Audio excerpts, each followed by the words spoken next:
The big story as of this morning is that Elon Musk, the Tesla guy, the SpaceX guy, the Boring Company guy, yeah, that guy right there, the original co-founder, co-creator of PayPal, along with Peter Thiel, he now is on the board of Twitter. I covered it yesterday that he bought a 9.2% stake in Twitter. We've got some info here from Forbes.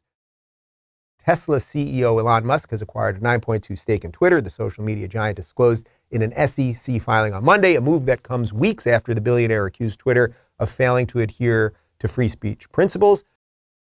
$2.89 billion. That's how much Musk's Twitter stocks were worth based on Friday's closing. Twitter stock price surged 27% on Monday. I mean, this guy is such a baller that when he buys something, he spends about $3 billion of his own money, and then the stock all rises, so then it's as if he spent less money on it, right? And the whole point of everything that he's been about over the last, I don't know, couple months at least, is that he's trying to fight for free speech. He's been asking, is Twitter, banning people? Are they respecting free speech and all of these things? So now that he is on the board, so now he is the largest stakeholder, but he's not a majority stakeholder, right? He doesn't own 51%. So he can't just do whatever he wants to do. But he is the largest stakeholder. He actually replaced Morgan Stanley as the number one stakeholder in Twitter. He is going to be on the board. He will be able to make decisions. He will be able to ask questions. Hey, why did we kill that Hunter Biden story? Who did that? Did we have any contact with the government on that? Who killed that story? Is that something that anyone has asked around here? He might say, hey, how did we decide to get rid of that Donald Trump guy? Does anyone know how we made that final decision? Or Babylon Bee is suspended, one of the biggest satire sites in the United States. They're suspended right now. Or how about this one? That Tucker Carlson guy is suspended right now. All he did was say that there's differences between men and women, males and females.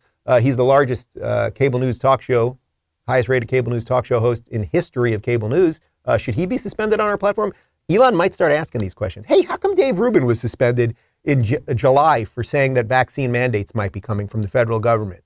Because he ended up being right about that. Why did we suspend him on that one? Elon, you got your work cut out for you, man. But if anyone's up to it, it's you.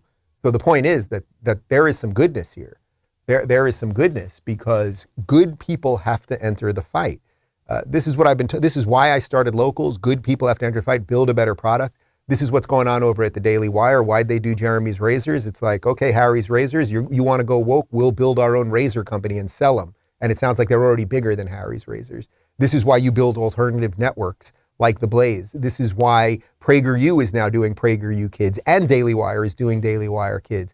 Enough of this bullshit. Enough of this bullshit. We'll expose it, we'll mock it, and then we'll move on. So I don't know that we're quite at the move on phase. But the second we are, I will be the first one to move on, I assure you. And I will not talk about any of this nonsense anymore. But we have to somehow expose it still and mock it as we build for now. This cold close about the board meeting that's happening at Twitter right now.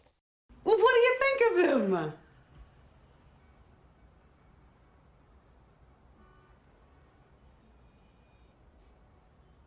He's a pedantic, pontificating, pretentious bastard, a belligerent old fart, a worthless, steaming pile of cow dung. Figuratively speaking.